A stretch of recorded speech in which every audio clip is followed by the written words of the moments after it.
पूजा पाठ में अगर कोई भी बेसिक चीज़ें हैं, अगर कोई बेसिक इंग्रेडिएंट है पूजा पाठ का, कि जैसे आपको हलवा बनाना है तो सूजी चाहिए या चावल चाहिए, तो पूजा पाठ का अगर कुछ बेसिक मूल मंत्र है तो वो यही है कि उसको किस प्रकार से करना चाहिए। वैसी ही बात कि पूजा पाठ भारतवर्ष में हजारों करोड़ों लोग बहुत श्रद्धा से करते हैं, लेकिन कितने ही उनमें से सफल होकर के वास्तव में भगवत प्राप्ति करते हैं? गिने चुने। उसका कारण क्या है कि लोगों को इस बारे में पता ही नहीं है कि वो पद्धति क्या है जिससे हम भगवत प्राप्ति शीघ्र कर सकते हैं। तो ये बहुत अच्छा प्रश्न आपने किया। अब इस प्रश्न के उत्तर में सबसे पहली जो कुछ ज़रूरतें हैं जो जिससे आरंभ करना चाहिए भगवान का पूजन, उसमें आती हैं सबसे पहला अपना एक आसन ज़रूर होना चाहिए। सबसे पहली अवस्था है ये। और उस आसन का नियम है कि वो आसन कभी भी किसी के साथ शेयर ना करें। अच्छा। कभी उसको दूषित जगह पर ना रखें, हमेशा उसको साफ। घर में अगर 2-3 लोग हो तो हर किसी का अपना एक अलग आसन जी। अच्छा, वो खुद बिछाए और बैठे उस बिल्कुल। उसका कारण क्या है कि आप जितने समय उस आसन पर बैठ करके कोई पूजा पाठ करते हैं तो आपका वो पूजा पाठ उस आसन में फिक्स रहता है। और यही कारण है कि आप अगली बार जब बैठते हैं तो उस आसन में लगा हुआ, मान लीजिए आपने आज 100 मंत्र जाप कर लिए, तो अब जब आप अगली बार बैठ कर के पूजा पाठ करेंगे तो उस 100 की शक्ति के साथ आपका मन एकाग्रित होगा। क्यों? क्योंकि ऐसी कुछ चीज़ें, हम मंदिर में क्यों आते हैं?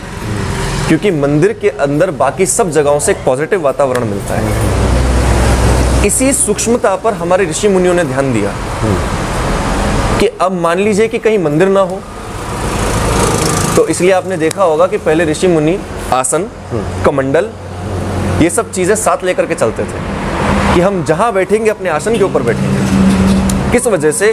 कि हमको हर जगह पॉजिटिव वातावरण नहीं मिल सकता। लेकिन जब जब हम अपने आसन पर बैठेंगे, उस आसन के अंदर रखे हुए मंत्र हमारे शरीर को और हमारे वातावरण को उतना ही पॉजिटिव बना देंगे जितना हमने मंत्र जाप वहाँ बैठ करके किया है। कोई भी सिद्ध स्थान कभी से सिद्ध स्थान नहीं होता महाराज। उस सिद्ध स्थान को वहाँ बैठने वाले किसी न किसी तपस्वी ब्राह्मण ने या किसी साधु संत ने वहाँ बैठ करके सिद्ध किया होता है, तपस्या की है वहाँ। और उसके ही किए हुए उन मंत्रों से उस मंदिर में एक पॉजिटिव वातावरण बनता है। तो ये बात तो पक्की है कि हमको कुछ ना कुछ तो करना पड़ेगा जहां हम उसको स्टोर कर सकें। तो इसलिए सबसे पहली जरूरत है कि हमारा एक अपना आसन हो और इंडिविजुअल आसन होना चाहिए हर किसी का। दूसरी चीज, एक लुटिया होनी चाहिए। अच्छा। हाँ, ऐसा कहते हैं और साथ के साथ ऐसा पुराणों में भी कथन है कि आप जब भी कोई जाप या जब भी कोई पाठ करते हैं तो उसको करने का एक पुण्य उस कथा के अंत में बताया जाता है कि आपने ये पढ़ा तो इसका क्या फल है। इस फल के संबंध में आगे की कथा कहते हुए वर्णन मिलता है कि क्योंकि इंद्र को किसी देव पूजा में बुलाया नहीं जाता, और इंद्र बताते हैं महाभारत में कि उस गद्दी पर बैठने के लिए, जिसको इंद्रासन कहते हैं देवताओं के लोक में, उस गद्दी पर बैठने के लिए रोज 100 अश्वमेध यज्ञ का तप चाहिए। अच्छा। रोज। अब इंद्र इतने बिजी आदमी, वो देवताओं को संभाले, इंद्रलोक की व्यवस्था को संभाले, इन सब चीजों को संभाले, उसके बाद जाप भी करें या यज्ञ भी करें। तो उन्होंने कहा महाराज मैं तो कामकाज में फंस जाऊंगा।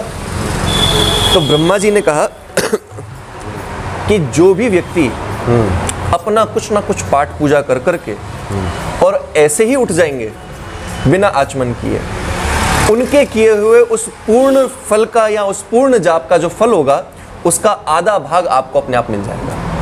अच्छा। अगर वो बिना आचमन के किया गया तो ये कोई बहुत बृहद पद्धति नहीं है। आप जब भी जाप करें, जाप करने के लिए तो समय निकालना ही पड़ेगा, तो आप जब भी जाप करें, आप जाप करने के बाद वो जो लुटिया हमने कही, उस लुटिया में जल भर करके रखें, और जब भी आप उठने जा रहे हो बस उस लुटिया से जल गिराएं और 3 बार मस्तक पर छुआ लें उस जल को, यानी फलम भवे जी।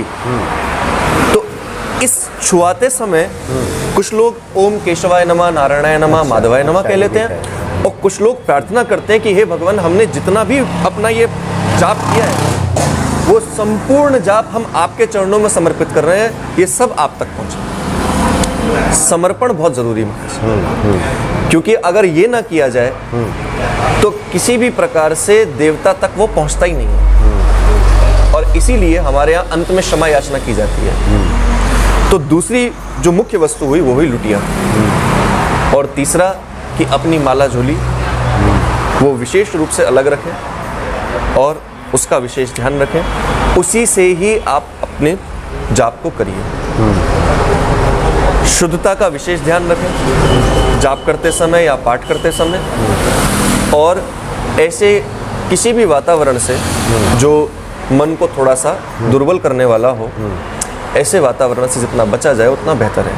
हालांकि कलिकाल है, आप कितनी ही जगह चले जाएं, मुश्किल है ऐसा हो पाना, लेकिन मनुष्य चाहे तो क्या नहीं कर सकता।